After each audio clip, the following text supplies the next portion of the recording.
तो आज जो है बीमार मुजफ्फरपुर को वह डॉक्टर मिला है जो उसका सही इलाज, नेता भाग जाता है फिर झक मार करके नेता उसी पार्टी में आता है, भाजपा ही में, क्योंकि उसको शरण जब नहीं मिलती है तो फिर आता है पुनः। एक बार रोड से आप गुजर जाइए, जो सबको दर्शन आपका भेंट है, जनता का आशीर्वाद आपको मिल जाएगा कि नरेंद्र भाई मोदी की सरकार 400 पार, और यहाँ कह रहे हैं कि 5 लाख पार, 5 लाख से जिताएंगे। नमस्कार, आप देखना शुरू कर चुके हैं फर्स्ट लुक बिहार। मैं सिजल आपके साथ। अभी हम मौजूद है भाजपा के जिला स्तर कार्यालय पर, जहां पर भाजपा के कदावर नेता और पूर्व मंत्री सुरेश कुमार शर्मा जी भाजपा के कार्यकर्ताओं के साथ चुनाव को लेकर मंथन कर रहे हैं। साथ ही साथ उन्हें दिशा निर्देश भी दे रहे हैं किस तरह से कार्य करना है चुनाव को लेकर क्षेत्र में। साथ ही साथ कार्यालय स्तर पर किस तरह से कार्यकर्ताओं की तैयारी चल रही है चुनाव को लेकर, हम जानेंगे सुरेश कुमार शर्मा जी से ही। उनसे पूछेंगे कि किस तरह से क्षेत्र में किन मुद्दों को लेकर इस बार आपके कार्यकर्ता जा रहे हैं जनता के बीच, साथ ही साथ किस तरह से किन किन बातों को लेकर कार्यकर्ता यहाँ पर कार्यालय पर भी काम कर रहे हैं। तो पहले तो सुरेश कुमार शर्मा जी, क्या लग रहा है जिस हिसाब से चुनाव की रणनीति बनाई गई होगी एनडीए के द्वारा, तो उस पर कार्यकर्ता किस हिसाब से काम कर रहे हैं? देखिए, जो भारतीय जनता पार्टी विकसित भारत बनाने की कल्पना जो आदरणीय नरेंद्र भाई मोदी जी जो चाहते हैं, उस कली में विकसित मुजफ्फरपुर बनाने की जो कल्पना है, जो आज अधूरी रह गई। मैं जब विधायक था, मंत्री था, तो पैसा जरूर हमने 2600 करोड़ लाया यहाँ के डेवलपमेंट के लिए, लेकिन आज वो काम जिस स्तर से होना चाहिए था वो नहीं हो रहा है। और जो परेशानी जनता को आवागमन सुदृढ़ करने के लिए होनी चाहिए थी, वो व्यवस्था नहीं हो सकी है। बहुत सारी समस्याएं और भी है। तो विकसित मुजफ्फरपुर बिहार, उत्तर बिहार की अघोषित राजधानी के रूप में जानी जाती है। तो पटना के बाद में इसका स्थान आता है बिहार के अंदर में। स्वाभाविक तौर से जनता, यहाँ की जनता चाहती है कि मुजफ्फरपुर हमारा सुंदर बने। जो पूर्व के हमारे सांसद थे, उन्होंने इस क्षेत्र के लिए कुछ नहीं किया, ऐसा जनता बोल रही है। जो सर्वे हुआ उसमें भी जनता ने यही कहा कि उनको टिकट आप देंगे तो वो चुनाव नहीं जीत पाएंगे।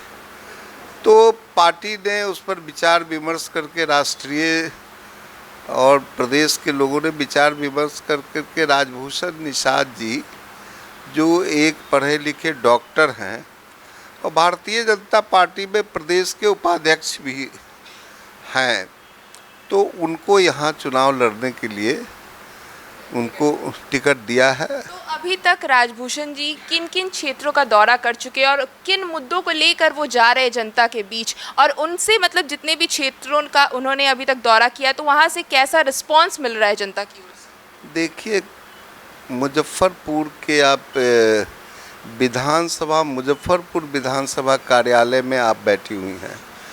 मुजफ्फरपुर विधानसभा कार्यालय में जो भी क्षेत्र में कल 11-12 क्षेत्रों में उनका भ्रमण और उनकी बड़ी छोटी मीटिंग हुई, जनता ने उनको बहुत आशीर्वाद दिया। और हम समझते हैं कि मुजफ्फरपुर ही कंस्टिट्यूंसी से वो 1 से 1.5 लाख वोट से ज़्यादा से वो जीतेंगे, ऐसा जनता का उल्लास है। जनता चाहती है और लोग चाहता है कि डॉक्टर जो होता है वो पेशेंट के साथ कभी गलत नहीं करता है, ईमानदारी से पेशेंट का काम करता है। तो आज जो है बीमार मुजफ्फरपुर को वह डॉक्टर मिला है जो उसका सही इलाज, वो कहते हैं कि जो कुछ भी हमको होगा, मैं विकसित मुजफ्फरपुर जो एक कल्पना थी जो पूरी नहीं, उसको हम पूरी करेंगे। और जनता का कहना है कि नए उम्मीदवार हैं, उनको जनता जानती नहीं है। तो ऐसे भी चर्चाएं आ रही हैं कि भाजपा के कुछ कार्यकर्ता दूसरे दल के जो सांसद जो इस बार सांसद थे अजय निषाद जी, उनके साथ मिले हुए हैं, ऐसी बातें भी आ रही हैं बाहर। देखिए, भाजपा का एक कल्चर बड़ा विचित्र है। नेता भाग जाता है, फिर झक मार करके नेता उसी पार्टी में आता है, भाजपा ही में, क्योंकि उसको शरण जब नहीं मिलती है तो फिर आता है पुनः। लेकिन कार्यकर्ता उसके साथ नहीं जाता है।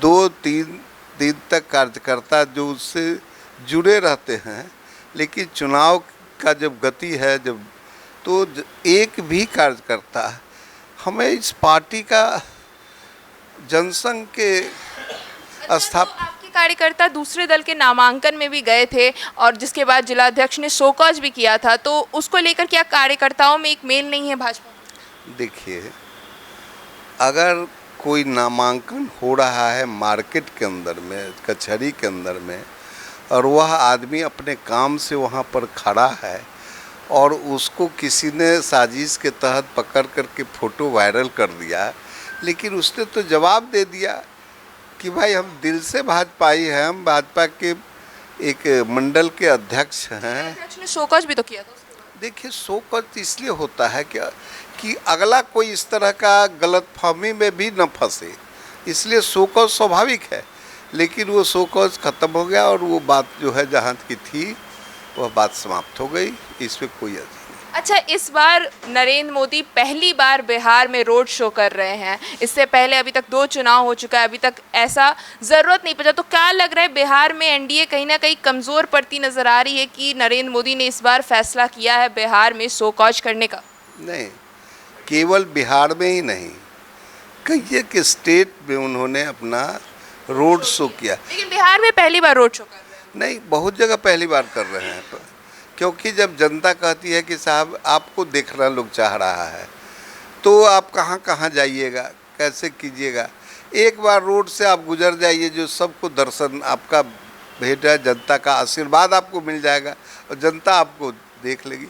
तो ये रोड से स्वाभाविक जनता के आग्रह पर हो रहा है और इसलिए नरेंद्र मोदी की मजबूरी हो जाती है कि जनता के बात के लिए उन्होंने सब कुछ करना। बिहार में भी वो करेंगे, ऐसा प्रतीत होता है। तो जिस हिसाब की तैयारी अभी चल रही है एनडीए के, यहाँ पर आप भाजपा का मेन कार्यालय हुआ, तो ये तो यहाँ पर बाकी दलों के, जैसे कि एनडीए के साथ जो गठबंधन में भाजपा के साथ जेडीयू है, लोजपा है, तो और वहाँ के कार्यकर्ता भी भाजपा के कार्यालय में आके मंथन करते हैं इलेक्शन को लेकर। आप जाकर के देखिए ना कि यहाँ पर हर पार्टी के बैनर जो लगा हुआ है मेन, उसमें हर पार्टी के अध्यक्ष का फोटो है और हर पार्टी के लोग यहाँ आकर के एक कंबाइंड प्रोग्राम से वो जाते हैं। उसकी लिस्टिंग है, वही लिस्टिंग हम लोग बना रहे हैं कि जदयू का कौन वहाँ है, लोजपा का कौन वहाँ रामविलास का है, और वो ज़्यादातर तो कार्यकर्ता स्वाभाविक है कि भाजपा और जदयू का है, लेकिन उसको भी हम लोग साथ में लेकर के चल रहे हैं। ऐसा कोई नहीं है कि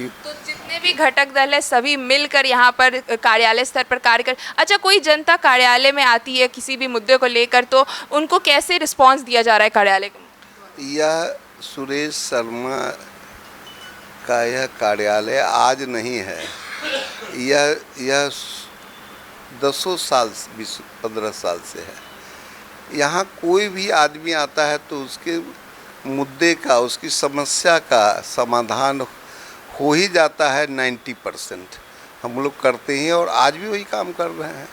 अंतिम सवाल, क्या लग रहा है मुजफ्फरपुर से इस बार एनडीए की कैसी संभावना है जीत की लेकर, कैसा रिस्पांस आ रहा है जनता? देखिए, जनता कह रही है कि नरेंद्र भाई मोदी की सरकार 400 पार, और यहाँ कह रहे हैं कि 5 लाख पार, तो 5 लाख से जिताएंगे। अब जनता की बात को हम लोग आपके बीच रख रहे हैं कि वह 5, क्योंकि यहाँ कोई लड़ाई ही नहीं है। देखिए, जो रिजेक्टेड हो गया, जनता ने रिजेक्ट किया और उसका टिकट काटा, तो रिजेक्टेड को वही जनता फिर सेलेक्टेड कैसे कर देगी? वो तो रिजेक्ट जनता के कारण हुआ और जनता के कारण ही पार्टी उनको टिकट नहीं दी है।